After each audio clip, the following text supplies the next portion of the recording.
Once you got here to North Carolina, I would assume that you drove here. Did you I drive? flew, man. That was big We had time. Piedmont Airlines, man. Old Okay. Richard Childers had Okay. a ticket for me in Seattle, Washington to drive. Okay. Yeah. Well, it would be a better story if you drove.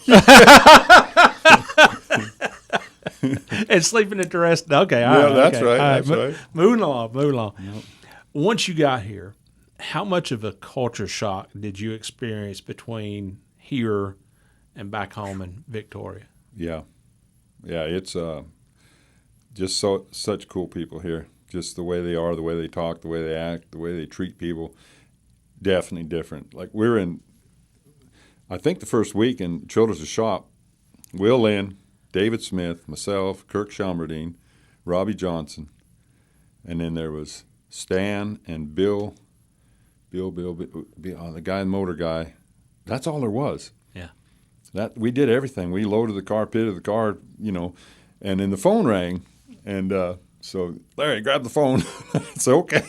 I go, there's the phone, and this guy near there, I couldn't understand what he said. I said, somebody better grab this because I don't know what this fellow's got to say. You needed a translator. How y'all know that? No, it was. Now, what'd you think of the weather once you got here? Yeah, that's different. Wow. I mean, Robbie Johnson, unbelievable friend of mine, still is today, Junior Johnson's son. Him and I rented just a little 3-bedroom from Hank Thomas. It was down the street from Richard Childers Racing back in the day. So him and I rented it. And I remember in August, no AC or the window AC or whatever we had. I remember just laying on the bed in the middle of the night, just naked as a jaybird, just the sweat just running off you. And I said, my goodness, it was unbelievable. But you kind of get used to it. You know what I mean? Yeah. After a period of time, you get used to it. How different was it racing in Winston Cup as opposed to what you'd been doing in Canada? Oh, wow. Yeah. Yeah, just we were pretty antiquated with a lot of stuff just didn't do it enough. You know what I mean? We raced 17, 18, 20 times a year, which was a big schedule for us. But then you come back here and, man, the guys knew the stuff about cars and what it took, what it didn't take. So it's just being around it so much more that it was a mind-blowing of how much stuff you need to learn. What were you doing for RCR?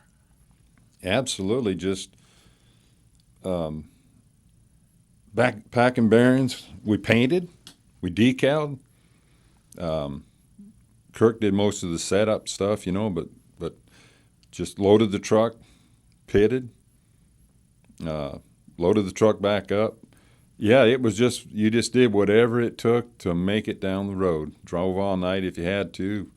Switch out seats in the van to get there. You know what I mean? It was just a different world. It was just, you were family. You were with each other all the time, just day in and day out. And I don't know how we got as much stuff done as we did with such few people. It was unbelievable, just because every one of us were racers. Like you say, Will Lynn, Kirk, David, Robbie, myself, Richard, Judy in the front office sometimes, and then Bill and Stanley in the motor room. And we had this crazy guy come in, Bob Gorell. He was a cylinder head guy. He's a nut guy. I love old Bob. And he would come in after his work and then grind heads all night. Just that's what you did, And you had one qualifying motor, you know what I mean? And you swap that thing out after so many laps, and then he'd go through it for the next race, and then you have your qualifying motor back. It was crazy. Were you able to do any racing yourself once you moved here? At first? No, we went to Texas, College Station, Texas. Richard was a little concerned with Ricky's confidence. So he said, let's go and stop in at College Station, Texas on the way to Riverside. And it was a USAC race or something. Yeah. And so just maybe he could win that thing, give him some confidence, you know what I mean? So we get there, and it's I don't know if you know College Station, but it's 2.5 mile racetrack. It's like a big Michigan. And old James Hilton was there. And he says, hey, Pollard, do you want to drive my car? And I says, what now? And he says, well, I just want somebody to start and park this thing. And I says, I never run 170 miles an hour. And I says, yeah, I'll do that. So we board a racing uniform. Ron Bouchard was there, and he had an extra driving suit. And, oh, man, the fellow from Rockingham, oh, my goodness, the name's – he was a friend. LG DeWitt? Huh? No. LG? He had a little clam restaurant in Rockingham. Oh, I feel bad. He was such a good guy. But anyway, he's a friend of Richard's, and he was my crew chief. He was an ex-cup raiser. Yeah. So we went out there and made 5 laps and parked it. But to me, again, some kid from Canada that runs in a Winston Cup car at College Station, Texas, which is now shut down at 170 miles an hour, it was really a cool deal, So and then we went on to Riverside, and I think Ricky won out there. I'm not mistaken. We won out there. Yeah. So. How did the move to Petty Enterprises come about? Just a phone call. Just a phone call. When the King or Maurice called you and says, blah, blah, blah. So, and I had hard feelings about that because Richard brought me down here, blah, blah, blah. You know what I mean? It was a selfish on my part.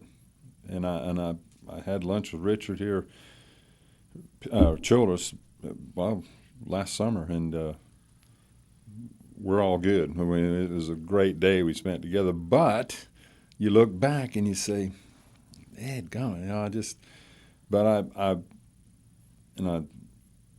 we're on a radio show. I'm going to say, but like, I didn't really get along with Kirk Schomburg too good. Yeah, we're still friends. We've done stuff for him on his race car since. Yeah, but when that opportunity came up, I says, I'm out of here. You know what I mean? That's my opinion. That's no slur to him. That's because he was obviously a super crew chief. He was a smart guy, So that's why I kind of just took it and ran, What was Richard's reaction when you told him?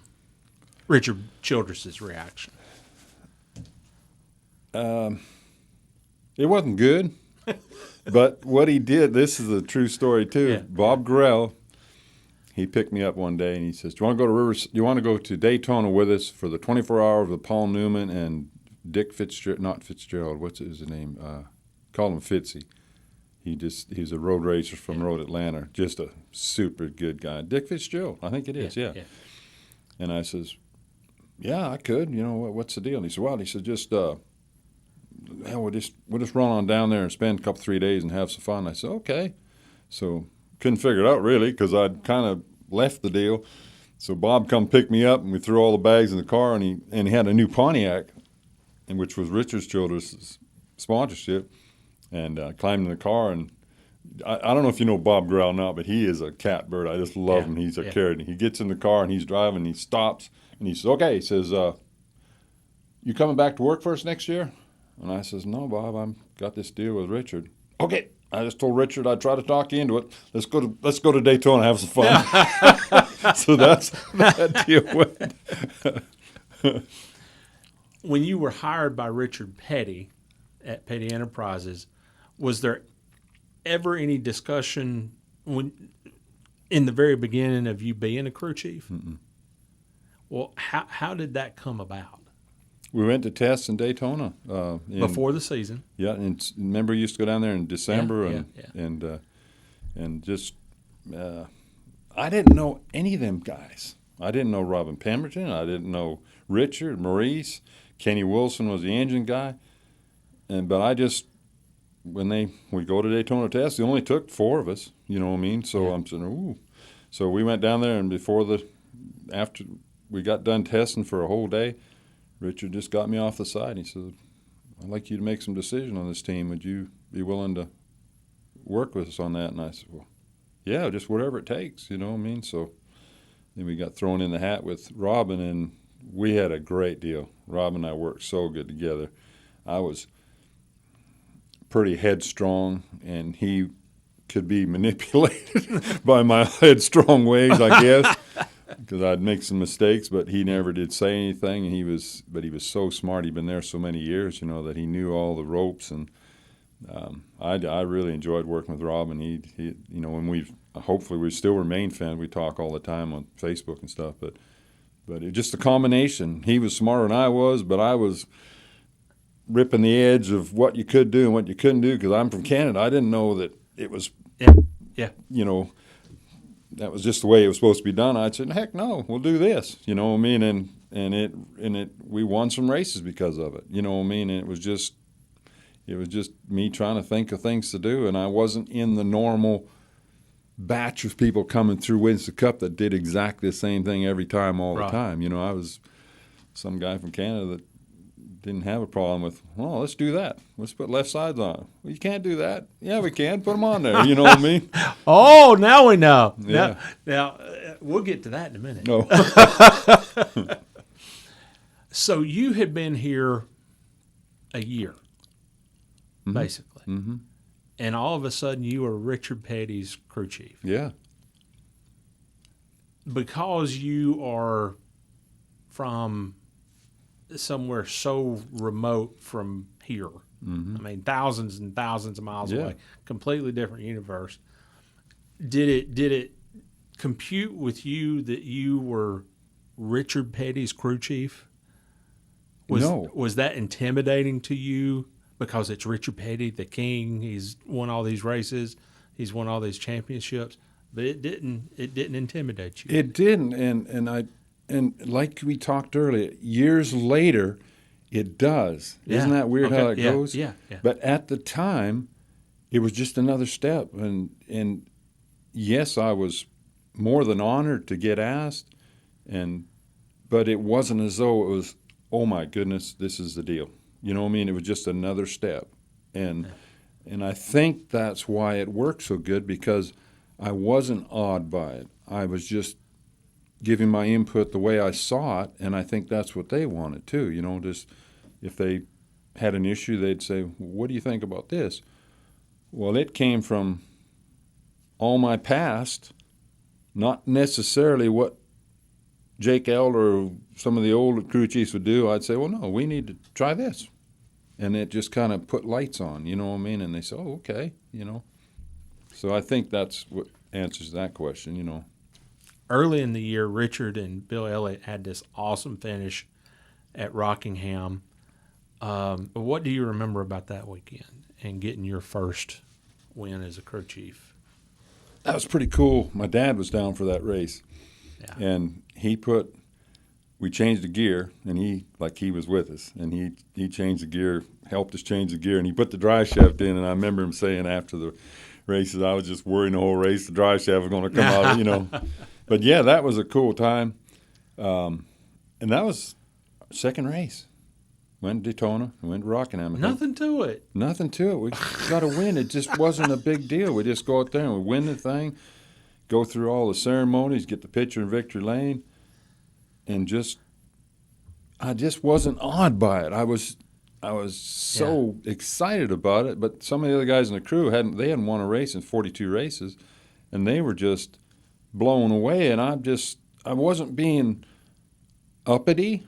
It just wasn't like eternity for me. It was just like, okay, we won a race, cool deal. What do we got to do here now? We got to pick the pits up. We got to go here, and we go to victory lane. We get some pictures taken, and what really opened my eyes on that deal was we get done, second race, win a race, put them back on the winner's circle, blah, blah, blah. We go to work, and I told the guys, I said, well, you know, we won last night. We tore down. We got home late. I just told the guys, let's come in at 10. And, oh, man, okay, you know, just all the guys in the crew. And so we kind of roll in. I roll in there about 9:30 or so, and I'm just kind of getting the thing unloaded and just starting on a week. We had to race the next weekend. You know, Richard comes in with his big hat on and his spit cup, and he comes up there, and we're all standing around in the front of the car, and he says, yesterday was Rockingham, today's level cross. We start work at 8 o'clock. Takes a big old spit in a cup like that, and then he says, oh, by the way, good job yesterday, and walks out. And I says, well, that puts it in perspective.